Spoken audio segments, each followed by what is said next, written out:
Okay, this week we will be looking at finding the domain and asymptote of rational functions.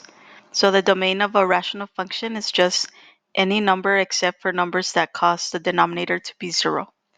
So in the first example, find the domain, express the domain in set builder notation or interval notation. So since we have a fraction, you want to take your denominator and we're going to set it equal to 0. And so x is equal to 5. So what this means is that your domain is going to be all real numbers except for 5. So here at 5, we cannot use 5. Okay, so the domain is going to be everything here in green and then anything after 5. So we can write this in interval notation as negative infinity all the way to the 5. But I'm going to use a parenthesis because I'm not including 5. And then union 5 to infinity. Okay, so let's look at number 2 or letter B. So here we take our denominator and solve for x. Take the square root, so we get x equals plus or minus 5. So the domain is going to be all real numbers except for plus or minus 5. So if you have a number line, sometimes it makes it easier to work with. And so the domain here cannot include negative 5 and it cannot include 5. So the domain would be everything in green, which is all this stuff here, everything in between, and everything after 5. So my domain is going to be negative infinity to negative 5. So that's this area here. Union negative 5. So from here all the way to positive 5. And then union 5 to infinity. So let me just write it better here so that we can better see it. So negative infinity to negative 5. Union negative 5 to 5. Union 5 to infinity. Okay, so let's look at the next one. Here we have x squared plus 25. Well, if we set that equal to 0, then notice what happens if we solve for x. So we end up with an imaginary number. So what this means is that the domain is going to be all real numbers. In other words, there's no number that will cause the denominator to be 0, because if you put a negative number here, negative 5, for example, would be a positive 25 plus 25 would be 50. So there's never going to be a number that makes this 0. So your domain is going to be negative infinity to positive infinity. So the next one, we set the denominator equal to 0. If you're able to factor, then go ahead and factor. 20 is 4 times 5. And I need the x to be negative, so my 5 would be negative. My 4 would be positive. Set them equal to 0. So x equals 5, x equals negative 4 are going to be excluded from the domain. So your domain is going to go from negative infinity to negative 4, union negative 4 to positive 5, union 5 to infinity. The next thing we want to look at are vertical asymptotes. And basically a vertical asymptote is a line, x equals a, such that a function will approach that line but will never cross it. And so to find it, we first factor the denominator and the numerator. So factor the denominator and numerator.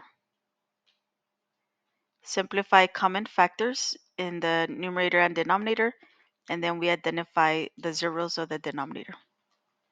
So factoring is important to make sure that we can simplify. Okay, so a rational function can have no vertical asymptotes, it could have one or it could have several. And then the graph will never intersect the vertical asymptote. So if we look at letter A here, the first thing is to look at the numerator. X is already factored. X squared minus 1 we can factor as x minus 1, x plus 1. However, I don't have a common factor that I can cancel out. And so to find the vertical asymptote, we're going to set the factors equal to 0 and solve for x. So these are my vertical asymptotes. And all that means is if we had a graph at x equals 1, we're going to have this dotted line. And at x equals negative 1, we're going to have another dotted line. So your graph might approach the vertical asymptote, but maybe it's not going to touch it. Okay, so sometimes it might look something like this. So this is not the graph for this function, but I'm just giving you an example that the graph is going to approach the dotted line, but it's not going to cross it. Okay, so let's look at B. First, we want to factor. So now we can see that they do have a common factor, which is x minus 1 and x minus 1. So we can cancel that, and that's going to leave us with 1 over x plus 1. Okay, so my vertical asymptote is going to be x plus 1 is equal to 0. So x equals negative 1 is my vertical asymptote. If you're able to cancel a factor like we did here, then it creates a hole. So if a factor is canceled, then the graph will have a hole at that factor.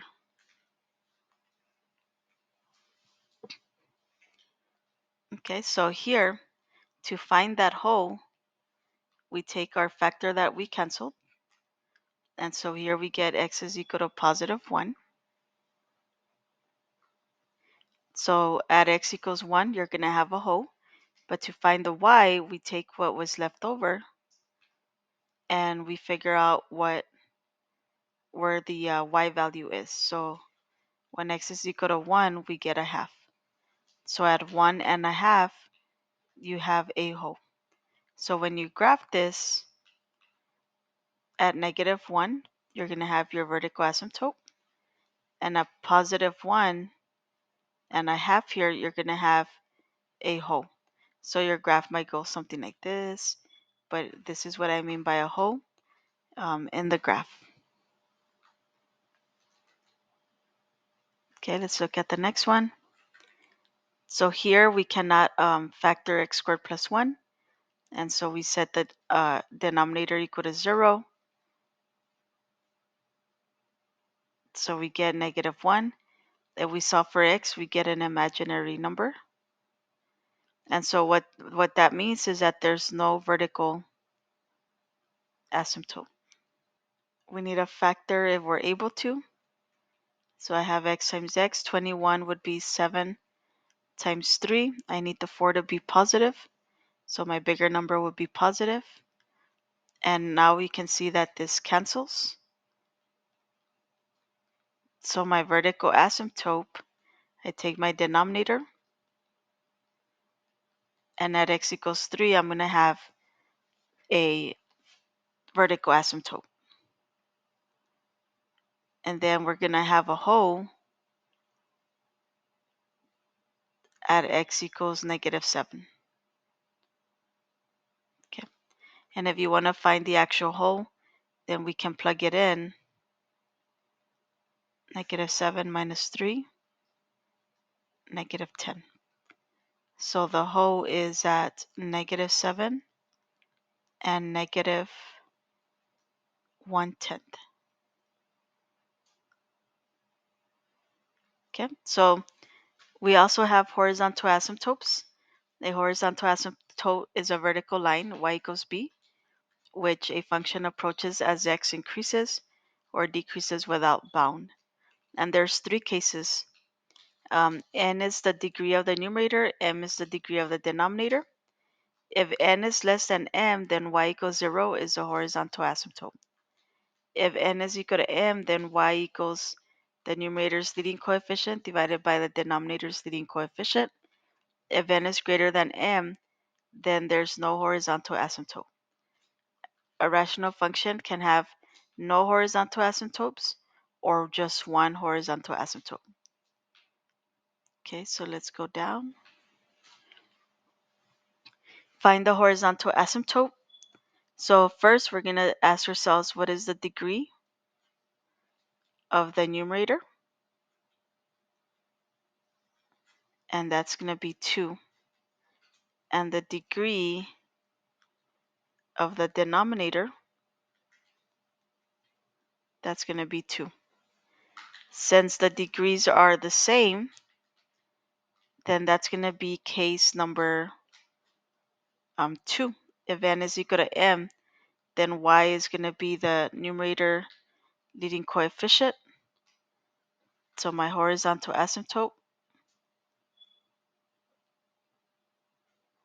is going to be y is equal to the leading coefficient of the numerator, which is 9, dividing by the leading coefficient of the denominator, which is 3. So y equals 3 would be our horizontal asymptote. So if you were to graph this, then you would have a dotted line here. Okay, let's look at the next one. The degree of the numerator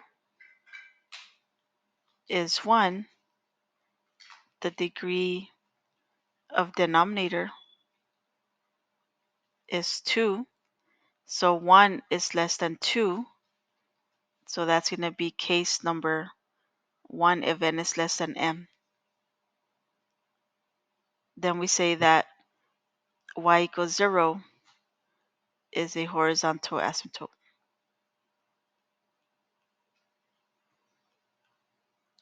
So the degree of the numerator is 3.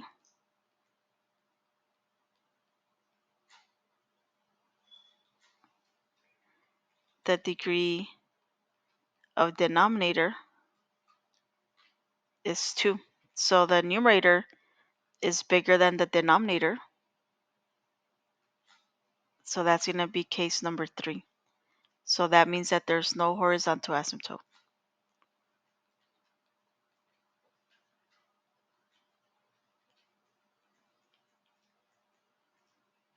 Now, I'm going to write this below here. If the degree of the numerator is 1 greater than denominator, then there exists a slant asymptote. So the degree of the numerator is greater by 1 than the denominator, then there exists a slant asymptote. So in this case, since this is greater, the numerator is greater than the denominator by just 1, then there exists a slant asymptote, which we'll talk about in a little bit. Okay, here the degrees for letter B are the same. This is 1 and this is 1. So my horizontal asymptote would be the leading coefficient, which is -2, divided by 3.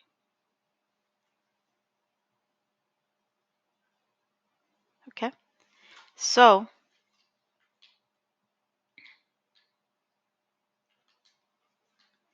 to find this slant asymptote, okay, we will do either synthetic division or long division. So in this example, because of the way it's set up, we're going to use long division. So I'm going to write it here. So we have 3x squared plus 1, and we're dividing 9x cubed. I'm going to go ahead and add my x squared term and my x and my constant. So in order to get a 9x cubed, I will need to multiply by 3 and x. So 3x times 3x squared gives me a 9x cubed plus a 3x. So plus a 3x. Okay, so this is going to be a 0. We bring down our term. And then this is what's left over is just the 3x, which is smaller than the x squared. So this is going to be our quotient. So at y equals 3x would be your slant asymptote.